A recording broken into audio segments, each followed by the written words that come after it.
आउनुहोस् म तपाईलाई आज कमर दर्दबाट निजात पाउनुको लागि, मुक्ति पाउनुको लागि कतिपय 4-5 वटा आसन या एक्सरसाइजको बारेमा बताउँछु। सर्वप्रथम तपाईले कुनै पनि एउटा ग्राउन्डमा, प्लेन जग्गामा, समतल ठाउँमा म्याट लिएर ओछ्याउनुहोस्। म्याट छैन भने मगाउनुहोस् या त कुनै बाक्लो च्यादर ओछ्याएर तपाई सर्वप्रथम लाइ डाउन, घोप्टो गरेर सुत्ने, पेट के बल लेट जाए, यो भयो। इसको बाद में सबसे पहला बहुत इजी छ, भेरी इजी। हात तपाईले ब्यान्ड गर्नुहोस्, यसरी फोल्ड गर्नुहोस्। सुरुमा है त तपाईलाई अप्ठ्यारो होला, तर आस्ते आस्ते गरे भने तपाईलाई सजिलो हुन्छ। दुईटा हातको दूरी जुन हुन्छ, डिस्टेन्स हुन्छ, distance of this both hand, यो तपाईको कन्धाको बराबर हुन्छ। सीधा राखेर सास अलिकति पेटमा भरेर, भित्र सास भरेर हल्का उठाउनुहोस्। कति सक्नुहुन्छ? कसैको यति मात्रै उठ्ला, कोही प्रब्लम छैन। जति सक्छ आस्ते आस्ते तपाईको नियमित अभ्यास जति गर्नु भने तपाईले पुरा उठाउन सक्नुहुन्छ। यो उठाउनुहोस् अनि नर्मल सास लिनुहोस्। सामान्य रूपले सास भित्र बाहिर गर्दै गर्नुहोस्। खुट्टा सिधा, 1 2 3 4 5, मिनिमम 5 सेकेन्ड होल्ड गर्नुहोस्। यदि 10 सेकेन्ड सक्नुहुन्छ भने 10 सेकेन्ड गर्नुहोस्, या 15 सेकेन्ड गर्नुहुन्छ भने 15 सेकेन्ड होल्ड गर्नुहोस्। यो भयो। फेरि गर्नुहोस् यसरी, यो पनि 5 सेकेन्ड होल्ड गर्नु। कम से कम 3 पल्ट गर्नुहोस्, 3 टाइम्स, 3 रिपिटेसन। यो भयो पहिला। अब आउनुहोस् दोस्रो गर्नुको लागि नि यही पोजिसनमै, सेम पोजिसनमा हात सिधा गर्नुहोस्। हात यसरी आफ्नो साइडमा राख्नुहोस्। साइड राखेर अब लेग रेज यानी खुट्टा उठाउने, बायाँ खुट्टा उठाउनुहोस्। Minimum 30 degree. सुरुमा गर्दाखेरि तपाईको खुट्टा ब्यान्ड होला, केही कुरो छैन। खुट्टा यति उठाएर तपाईले राख्नुहोस्।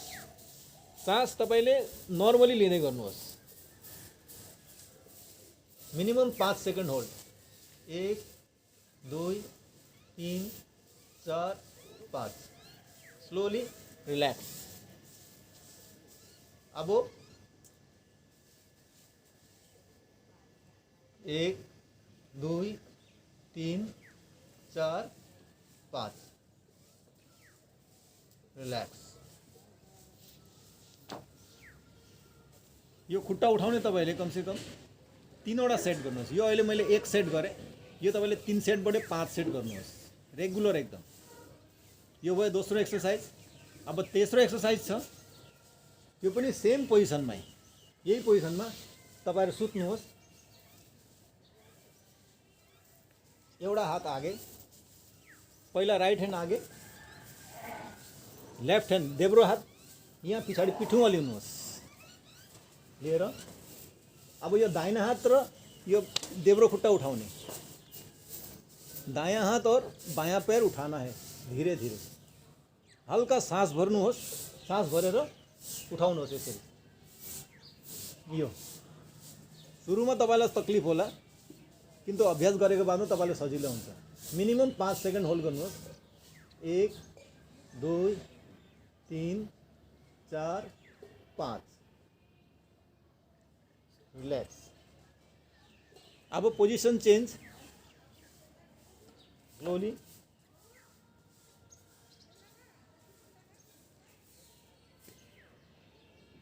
एक 2 3 4 5।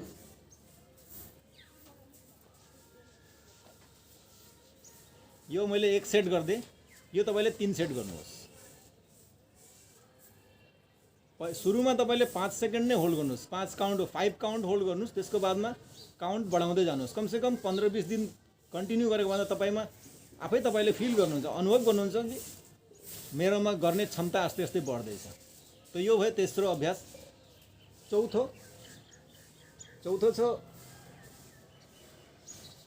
हनुमान आसन, या त अंग्रेजीमा भन्छ सुपरमैन पोज। यो मैले जति पनि आसन बताएँ तपाईलाई, यो जुन एक्सरसाइज बताएँ, यो के हो भन्दाखेरि हाम्रो शरीरको मांसपेशीलाई, विशेष गरेर यसलाई भन्छ कोर रिजन, यो कम्मरको पछाडि जो पनि मासुहरू हुन्छ यो मांसपेशी यसलाई भन्छ कोर रिजन। यो कोर रिजन हाम्रो कमजोर भएको कारणले गर्दा। त यो कोर रिजन मजबुत गर्नुको लागि मैले बताएको यसलाई भन्छ बैक स्ट्रेन्थनिङ एक्सरसाइजेस वा बैक स्ट्रेन्थनिङ योगा।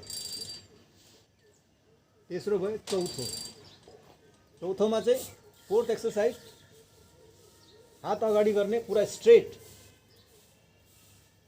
त्यसको बादमा सास भरेर ब्रिथ इन भित्र लिएर सास भित्र भरेर तपाईँ उठ्नुहोस्, दुईटै हात र खुट्टा दुईपट्टि उठाउने छ, पेटले मात्रै टेकेर। जब माथि जानुहुन्छ त सास नर्मली लिनुहोस्, 1 2 3 4 5 6 7 8 9 10। तपाईले सुरुमा है त 3 सेकेन्ड नै होल्ड गर्नु तपाईलाई साह्रो पर्ला, तर आस्ते आस्ते तपाईको यो होल्ड गर्ने त्यही स्थितिमा रहने क्षमता आस्ते आस्ते बढ्दै जान्छ नियमित अभ्यासको द्वारा। यो भयो तेस्रो। चौथो पाँचवा एक्सरसाइज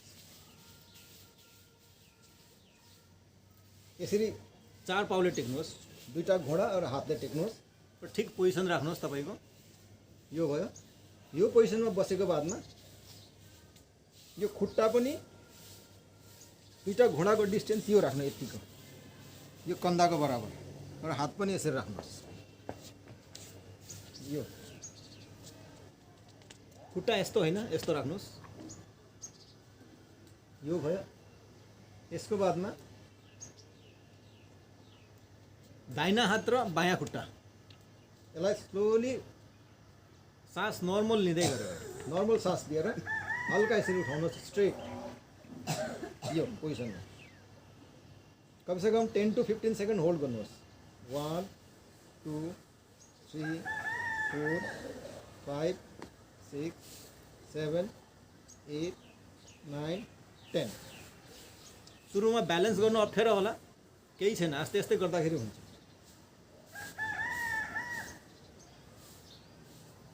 One, 2 3 4 5 6 7 8 9 10।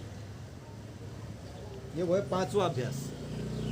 यो मैले एक सेट गर्दै, यो एक सेट गर्दै यो तपाईले कमसेकम 3 सेट गर्नुहोस्, बोथ साइड 3 सेट। यसको पछि अझै एउटा एक्सरसाइज बताउँछु तपाईलाई म। यो हो त्यसले चाहिँ हल्का फ्लेक्सिबिलिटी एक्सरसाइज, एउटा हैन दुईटा बताउँछु, दुईटा एक्सरसाइज। के भन्दाखेरि त्यसलाई भन्छ डङ्की किक। गधाले जस्तै गधाले जुन दुल्ती हान्छ नि, पछाडी लात्ती हान्छ, ठिक त्यही। त्यसमा चाहिँ यो दुईटा हात कन्दाको बराबर दूरीमा राख्नुहोस् यसरी। त्यसको मतलब दुईटा घोडा चाहिँ साथमा राख्नुहोस्, घोडा जोडेर, अनि यो सास भित्र छोडेर फेरि बाहिर लिएर यो 1 2 3 4 5। त्यसको बादमा अर्को 1 2 3 4 5। यो मैले एक सेट गरेँ। मिनिमम 5 टाइम्सबाट सुरु गर्नुहोस्, 5 बाट 6 7 गरेर काउन्ट बढाउँदै जानुहोस्। तपाईको जति क्षमता छ अकॉर्डिङ टु योर क्यापेसिटी यो गरेर मिनिमम तपाईले यसलाई 3 सेट गर्नुहोस्। 5 times 6 times 8 times 10 times 15 times गर्नुहोस्, तपाईको जति क्षमता छ। त्यस पछाडि लास्ट म आसन बताउँदै छु। त्यसलाई भन्छ अंग्रेजीमा क्याट काउ पोज। हामीले जो देखेको छ नि बिरालोहरू, जानुवारहरू बसेको बादमा, बसेर जब एकछिन बादमा जब सुतेर जब उठ्छ, उठेको बादमा शरीर कसरी तान्छ। अरु गाईले के गर्छ, गाईले के गर्छ भन्दा बसेर उठ्दाखेरि उसले पनि यस्तो गरेर ब्यान्ड गर्छ नि पछाडि ब्याकबोनलाई, आफ्नो जो रीढको हड्डीलाई तन्काउँछ भन्नु। ठिक त्यही पोज हो यो। त्यसलाई नि यसरी नै यो पोजमा बस्नुहोस्। घोडा जोड्ने हैन, घोडालाई अलिकति हल्का फाँक राख्नुहोस् यसरी यतिको, अनि हात यो र यसको दूरी बराबर होस्। यो गरेको बादमा सास पूरा बाहिर निकालेर ब्रीथ आउट गरेर सास बाहर छोड्दै हुए शरीर को सिकुड्ना है, शरीरलाई हामीले जकड्नु, कन्ट्र्याक्ट गर्नु। यो हावा पूरा बाहिर निकाल्नुहोस्, हावा निकालेर शरीरलाई कुप्रो पार्नुहोस्।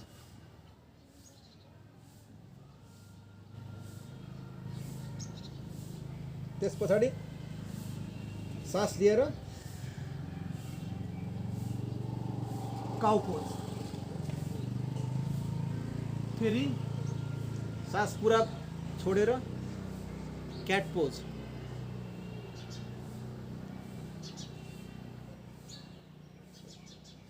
आफ्नो नाभिलाई हेर्ने कोसिस गर्नुहोस्।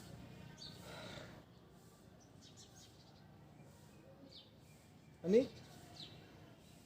काउ पोज, सास लिएर ब्रिथ इन,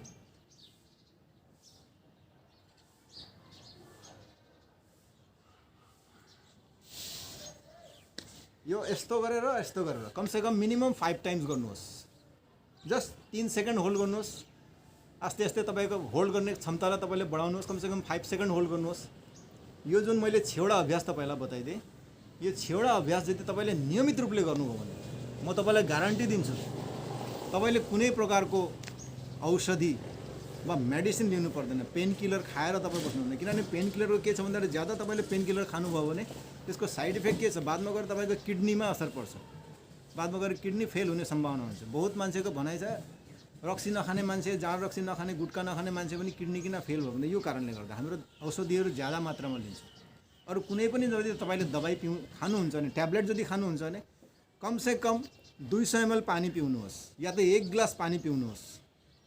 त्यसले किडनीमा असर गर्दैन। और लास्ट तपाईँलाई म बताउँछु, हाम्रो जुन रहनसहन, हाम्रो बस्ने जुन तरिका छ, सिटिङ पोस्चर वा स्ट्यान्डिङ पोस्चर, त्यो तरिका पनि हामीले सुधार्नु बहुत जरुरी छ। हामीहरू कहीँ पनि बस्दाखेरि, हामीहरू जब बस्दाखेरि हामीहरू यसरी बस्छौँ, यो तरिकाले रङ पोस्चर हो। यसले गर्दा के हुन्छ, हाम्रो यहाँ यो ब्याकबोनलाई सपोर्ट दिने यहाँ कुनै मसल्सहरू छैन यसको माथि, जस्ट पतला छाला मात्रै हुन्छ। छाला र एकदम पतला मांसपेशी छ, जसले गर्दा हाम्रो यो मसल्समा बहुत ज़्यादा दबाव पर्छ, स्ट्रेस ज़्यादा हुन्छ। त्यसले गर्दाखेरि बादमा गएर हाम्रो यहाँ के हुन्छ, त्यहाँको जुन फ्लुइडहरू हुन्छ, जो जेलहरू हुन्छ, त्यो जेल लिक हुन जान्छ वा त्यसमा त्यो हाम्रो जो हड्डीमा घर्षण आउँछ। कम्मर दुख्दाखेरि हाम्रो झन् बेसी कुप्रो पर्छु। और एउटा कुरो तपाईँले ध्यान राख्नुहोस्, लेडिजहरूले जब स्कुटी चलाउँछ, लेडिजहरूको स्कुटी चलाउने पोजिसन बहुत राम्रो पोजिसन छ। यो गर्दाखेरि के हुन्छ, तपाईँ जब बाइकमा, जब टु व्हिलरमा जानुहुन्छ त कुनै पनि जग्गामा बाटो त प्लेन छैन, प्लेन बाटोमा भएको जर्क नहुने वा थेच्रिन कम्ती हुन्छ। लेकिन के हुन्छ, जतातता गड्डा हुन्छ, बाटो समतल हुँदैन, त्यसले गर्दा जर्क हुन्छ। त यो यसरी बस्यो भने यो रिडको हड्डीमा ज्यादा असर पर्छ। त्यसले गर्दाखेरि तपाईँहरू टु व्हिलर यदि चलाउनुहुन्छ, म विशेष गरेर म जेन्ट्सहरूलाई म भन्दैछु वा केटाहरूलाई भन्दैछु, तपाईँहरूले बस्दाखेरि यो पाराले बसेर चलाउनुहोस् बाइक। तपाईँको कहिले पनि कमर दुख्ने समस्या हुँदैन वा पिठो दुख्ने समस्या हुँदैन। बस्दाखेरि यसरी बस्नुहोस्। सुरुमा तपाईँलाई अप्ठ्यारो लाग्ला, लेकिन अभ्यासले हुन्छ। म पनि त्यो समस्याबाट पीडित थिएँ एक समयमा। आज विगत 4 साल भयो, 4 सालबाट मलाई कुनै त्यस्तो प्रकारको समस्या छैन। और तपाईँले सामानहरू कुनै पनि उठाउनुहुन्छ वा झुक्ने तपाईँको जुन तरिकाहरू छ, झुक्ने तरिका नि म तपाईँलाई बताइदिन्छु। जेनरली हाम्रो झुक्दाखेरि, ब्यान्ड हुँदाखेरि हामीले यसरी झुक्छौँ, यसरी रङ वे। यसले गर्दाखेरि हामीलाई बहुत ठुलो समस्या हुन्छ। त्यसैले गर्दाखेरि प्रयास गर्नुहोस्, कोसिस गर्नुहोस्, यु ट्राई टु डु, यो कम्मर भित्र पसाएर, स्पाइनलाई भित्र पसाएर लामो गरेर झुक्ने तरिका गर्नुहोस्। यो मुख धुँदाखेरि तपाईँ यसै गरेर धुनुहुन्छ, रङ वे। यसले गर्दा यहाँ असर पर्छ, दुख्छ, एकछिन बादमा तपाईँको दुख्छ। तपाईँ यसरी गर्नुहोस्, तपाईँ यसरी केही पनि हुँदैन। तपाईँ बहुत देरीसम्म होल्ड गर्न सक्नुहुन्छ यसरी, तर यसरी तपाईँ ज्यादा देर होल्ड गर्न सक्नु हुँदैन।